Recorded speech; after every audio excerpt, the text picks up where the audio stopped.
studied science, trained as a lawyer, and ended up as an actor. And then he went on to become perhaps the most famous star in South India. How did he do it? Well, let's see if you find out as I introduce you to the one and only Mammooty. Welcome to the program. You know, although the world knows you as Mammooty, the name your parents originally gave you is very different, isn't it? It is not actually Mammooty. Nobody called me Mammooty before I joined the college. My name is Muhammad Kutty. That's my grandfather's name I followed. So Mammooty was the name that you gave yourself? Mammooty, you know, you just you repeat very fast. Mammooty, Muhammad Kutty. That's all. So Mammooty is your own. It's not actually. It's not a screen name which I lately put. No, it is actually my pet name or a nickname, anything. And the name that you prefer? Now I am known as Mammooty. Now you're the eldest of 6 children. Yes. Do your siblings look up to you, or do they gang up and tease you? No, they are very proud of me, naturally. I have 2 brothers and 3 sisters. All my sisters are married and settled. One of my brother is an actor, small-time actor in television. He is trying to pick up.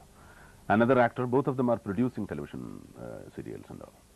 Now, I gather your dream of becoming an actor was born the day you saw your first film. My first movie, I don't remember which year and when how old I was. I still remember the hero. I don't know who the hero was. Might be MGR or somebody. Was galloping on a horse to save the heroine, and he was wearing a tie also like you. And the tie was flying, like, you know, when you ride the horse, it flies. That is the image I have. That day I have decided I will become a hero like that. But I don't remember that I have done a role like that yet. What was it that attracted you? The idea of riding a horse or riding away with the heroine? No, I was a small kid, but see, I think the narcissist in me started growing then. Who started, you know, narcissist is actually who falls in love with his own image. So you fell in love with yourself at that moment? Might be. Now, in fact, you got your first break in a movie very young. You were just out of school when you got a role in, and I'm probably going to mispronounce this, so forgive me, Anubhavangal Palichagal. It's just after finishing my schooling. I was on my vacation. I just was trying to, as an enthusiast of movies, I went to watch a shooting happening. I just requested the director, Mr. Sethu Madhavan. He is a very famous director. Can you give me a chance to appear in this? Then he said, you come. I was supposed to run with a very popular comedian. Then I tried to act even then. Then he said, no, don't do it, don't.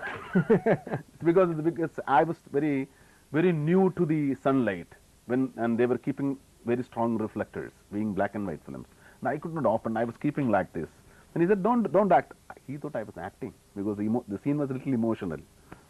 Then when the film was released, I became a star in my village. And it all literally happened by accident? By accident. If you hadn't asked him for a chance, you might never have become an actor. No, see, that was, searching for a chance to appear in a film was continuous. If I was not able to ask him, I would have asked to the next director. Sadly, though, although you became quite a local star with the film, your next film, Deva Lokam, never really Deva Lokam after a long time. And it never got finished after 3 days of shooting. I finished my, that's in my last year of my law. I was called to act in a film, which was produced by Janashakti Films and directed by M.T. Vasudevan Nair. And that is still in the cans. It is not in Cannes, it's in the cans. But why? What happened? What went wrong? Why did it not get finished? Some problem, which I was not very aware of it. So at this point, when the first movie happened and the second never happened, did you begin to despair? Were you getting disheartened? No, without any delay, MTA called me again for his next film, which is called Vilkanunda Sopnangal, The Dreams for Sale. And this one actually fulfilled your dreams? I have started selling dreams now. Did you realize when you were acting in that movie that this was going to change your career? No. I was expecting a small role like henchman, yes boss kind of roles in, you know, second, third, fourth villain or something, because I was doing little negative role with a negative shade. And when you discovered the actual role you had, were you surprised? Because I was presented as a full-fledged hero, which the film, even the film was not a super hit, or even it is a flop actually. Another film called Mela, which was directed by K.T. George, one of the best directors we have in South. And an actor who was with me in Vilkanadu Supnangal called Srinivasan introduced me to Mr. George, and he gave me a good role, which I was, with all potentials of a hero. I was presented that way. I was supposed to sing. I was in very adventurous kind of, he was playing a circus motorbike chamber in the circus. So I was presented as a hero. And from there, people started giving me smaller roles. After 3 years, in 1983, a film called, film directed by Mr. Vishwambaran. Again, I was playing a lawyer in that film. That film clicked. And then, in fact, the Mammooty legend was born. I became a hero then. Even before, even the very first year of my career, 1981, I got the Best Supporting Actor Award from the Government of Kerala. 1983, 84, 85, I got continuously Best Actor. There came a point when, in fact, you got so many awards, getting awards must have become boring. No. I love to be awarded. You know, one of the directors that you've established a very close relationship with is the director Joshi. Many of your fans say that some of your best films have happened with him. And yet I gather that at the very first time when you were doing, I think, Ratri, the relationship... Ratri. We had a small fight. I was very busy during that time because I was shooting day and night. One night we were shooting, and when he cried out action, I was asleep. Fast asleep? I was standing and sleeping.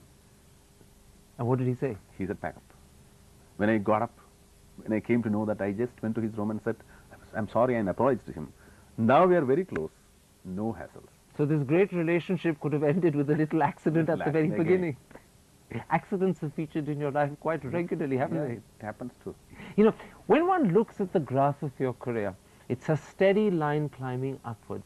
But there is a period in 85, 86. In 85, 86, I have a big decline. Yes, what happened? What went wrong? I think it was during my repetition of roles, which is a family man, businessman kind of, people started a kind of aversion towards me to the roles which I was doing. You mean you were repeating yourself and playing safe? Safe.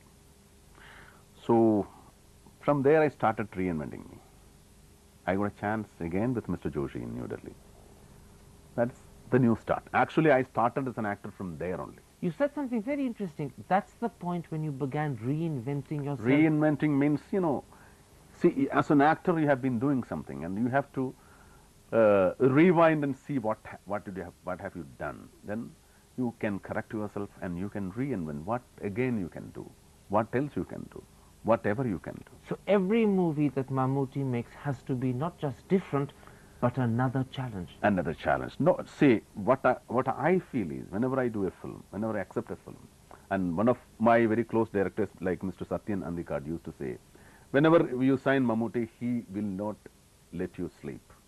He'll be asking about his role always. And like that, whenever I accept a film, I think and I believe that is my first film. And this is going to give me a chance. This is going to give me more meat to act. But isn't that difficult to have as an attitude? Because at the back of your mind is also the fact that you are now a superstar. Yeah, superstardom is another responsibility to act also, act well, and you have to make your producer safe also. There are two kinds of responsibilities. As an actor, you have to be safe as an actor, and your producer also safe financially. So that is the double responsibility. So looking back, that period, 85, 86, has actually been a very helpful period because it was really, so what you call, it was a bad period for me. And I thought I will not be picking up again. You were desperate. I was desperate. You thought this was all finished. And I was also humiliated badly. Though I am feeling little happy about it, but my experiences were very bad. People were underestimating me as an actor even. So that gave me a rebirth after. Was it the sense of humiliation and the fact that people were underestimating you that really encouraged you? Do that encourage you? I don't think, but What I mean is, did you feel I have it's to again, prove, you're born again from the ashes, like, you know, yeah, like a the phoenix. But you saw this as a challenge to turn around and prove to the world, No, Mammooty it was, is not finished. Mammooty No, will it was come only back. a trial. It was only an attempt. It's that I was, you know, when you lose your confidence, you will only try to, you will only attempt. How close, And that attempt was successful. how close to losing your confidence did you come during that period? Losing, finding something else to do. You really were thinking of I was something else? thinking of something else. You know, it's amazing. Looking back today, 2002, on your career, you've got 3 national awards, 5 Filmfare Awards, 5 Kerala State Awards. And so many other awards, yeah, including Padma Shri. And yet in 85, 86, you were Yeah. thinking of giving up acting. Yeah. It Life is strange, isn't it? Life is changing. Do you sometimes get surprised by your own success as an actor?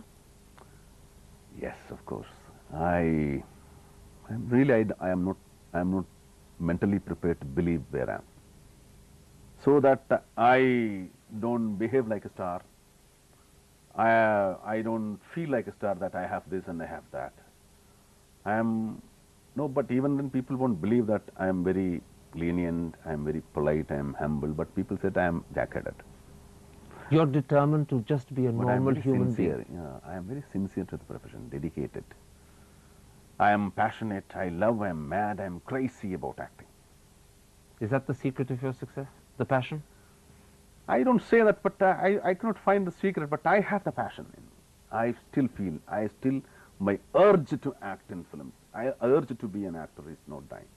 I pray that it's not dying. It should die with me. So passion and a sense of self-fulfillment and ambition are the really important qualities. Yes, you can say, I'm not ambitious, I'm greedy. You can use that word. I'm a greedy actor, own my roles. And are you satisfied, or are you always hungry to do better? I'm still hungry. Still hungry means emotionally hungry. You know. So has the world really seen the full potential of Mammooty, or is there still a lot more that you have? I'm not worried about the world whether they are looking for a potential in me, but I am trying to find some potential in me. Do you think you've shown the world all that you have, or is there still talent inside you that we haven't seen? If I'm very happy that, if I'm very confident that people or world have seen my potential, I will not try again. I'm digging for the potential again. And that digging is important. Yes. Mammooty, let's take a break. I want to come back in part 2 and talk about the acting talent that you keep digging to find within yourself. And I also want to talk a little bit more about yourself. We'll be back in a moment. Don't go away.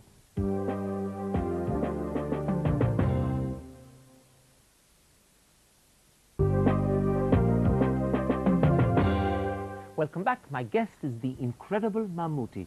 Let's talk about your acting. You often say that you haven't been trained, but you've evolved as an actor. If you had been formally taught acting, would you have been a better actor? I don't think if I was training is I got trained during my profession. I have a training of 20 years now almost. That training might help me, but outside training like film institute or a drama school, you mean? That sort of thing? I don't think that, unless you are a born actor, no training will help you to become an actor. That's what I feel. I don't know. That passion that you talked about has to be there. Dedication. You know, they always say that an actor should have observation. I observe things, but it is not the observation. It is the inference, what you infer from your observation. That is what helps the actor to perform. You know, audiences always comment on the intensity of your performances. Does this mean that an actor Intensity means, intensity actually comes from how much you take the character deep into you, or how much you go into the role. That there the intensity, quality, the rate of intensity will come. But what I was going to ask you is, does this intense performance mean that when the director shouts action, you're all alone in front of the camera? Not only me, every actor is. When the director say action, or even in the stage play, when the curtain raises, you are all alone. Even your co-artists, those who are acting along with you, they are also in the same boat. There is nobody to help them. You have to decide what to say, what to express, and what kind of emotion, where to go, where to look. There is nobody to tell you. And in the beginning, the first time it happened, or the first 10, 12 times, was it a frightening moment? I was trembling inside and outside. But I was, to make, to impress the director, I was trying to be stiff and confident. But your heart was beating very fast. Very fast. Nearly 110, 120 heart rate, pulse rate. So this is where self-belief and self-confidence comes in and makes the difference. Yes. You have to believe you can do it. You have to, not only you have to believe, that you have to make others believe also that you can do it. It's an interesting phrase you use, make others believe, because the other comment they make about your acting is that he becomes the characters he plays. That's, you know, when you, there are, though I'm not a method actor, if I refer to Stanislavskian method of acting or Brechtian method of acting, or Kathakali method, or our Bharat Muni method of acting, anything, any Nati Shastra, anything, but there are two types of acting for an actor. When he can take the character into you, into him, you know, I can take my character into me, or I can get into the character. Certain times you will be limited with your physically you won't be able to take the character or get into the role. So that physically you have to take the character into you, because you have to make physically looking like that character. Like if I play a police cop, I can fit into the role very well because I have moderately well-built physique. But when you do, when you're doing a peasant or a labor or a fisherman or an old man or a handicapped man, you have to do so many other kind of formations, metamorphosis you have to undergo. So I mostly prefer the other way of getting into the role. Getting into the role means you have to behave like the character. You have to move, you have to speak, you have to look, you have to walk, even you have to eat, and you have to breathe. So when you're acting in a movie, do you live the character for that duration? Only between action and cut. And when the cut is over, you switch back to being yourself. Otherwise, I lose my life. I don't want to. They say of Mammooty, he's a great actor, but he clearly doesn't like dancing. I love, but I can't. That's my problem. Secret, I love dancing. I like it. I'm jealous of people. I envy them, those who dance as well. But I can't dance. And I'm not confident. When I do steps, I look both sides because I'm going wrong. I'm not confident. Is it that you're not confident, or that you don't like to see yourself dancing? In your mind's eye, you can't see it properly. Because, you know, unless you dance on a stage, I can't mentally get prepared that somebody's dancing on the road and singing.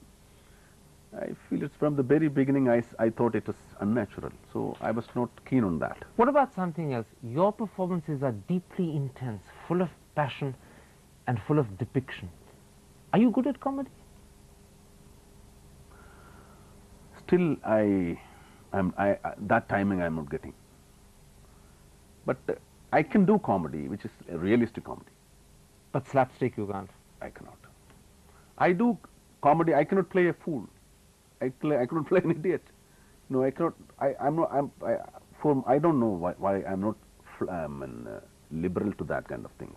But people like my comedy, which is very serious comedy. Not very serious, not black comedy. Like, you know, when I play a role, if the role demands comical sequences, it happens. But I cannot play comedy when I'm doing serious roles. Let's talk about some of the challenging roles that you've taken on. One of the most challenging movies you did recently was Ambedkar. You had to dub it in Hindi, you had to dub it in English, and not just simple English, but a 1950s variant of Oxford English as spoken by an Indian. Yes, that I took nearly 30 days to finish the dubbing. And I was undergoing so much of training to speak my lines. Though during the shoot, I could not speak it properly because my mouth was fully filled with dentures to look fatter. So I was not able to speak it properly. So during the dubbing, I went to an English lady for the accent, and somebody was sitting with me to maintain the English, which I am from a south part of India, so my English might influence. So I was trained by a man from. So you virtually had to relearn how to speak the English language. Was that difficult? No. Recently, recently I heard that Brad Pitt or Johnny Depp, somebody is learning English, being an Englishman. He's an American. He's learning Wales English with a tutor. So for that time, nothing. So if he can do it, so He can you. can do it. You know, many people say that it was one of your greatest performances and you won your 3rd National Award for Ambedkar, and yet I'm told you had to think long and hard before you accepted the film. Formerly, I was not prepared to believe that I can look like Ambedkar. Still, I don't believe, but they made me look like. Then after I accepted it, it was a real task because one thing I could myself invent was that nobody was alive who was with Ambedkar. So nobody is going to question me that you don't look like. He was not like that. Mammooty was Ambedkar. Mammooty, whatever Mammooty did was Ambedkar. That was I'm trying to redefine and impress. But I still remember some Godbale, who was very close man of Ambedkar, who was alive, still alive, I think. He was in Nagpur when I went to shoot, and he came to me and met me. He was very happy and was sitting with me normally. When I put the makeup for the Diksha scene, the last scene, he was literally crying. He said, "You are him. I see Baba Sahib is standing before me." And nearly 200,000 people came for the shoot, also was standing and clapping, and I cannot still describe the emotion they had.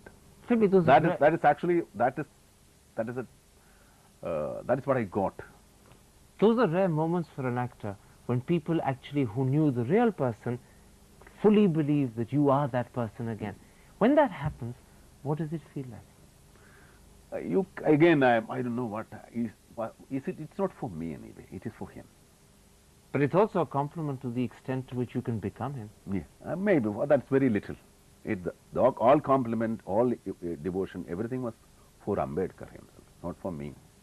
It's because I am looking like him. That's all.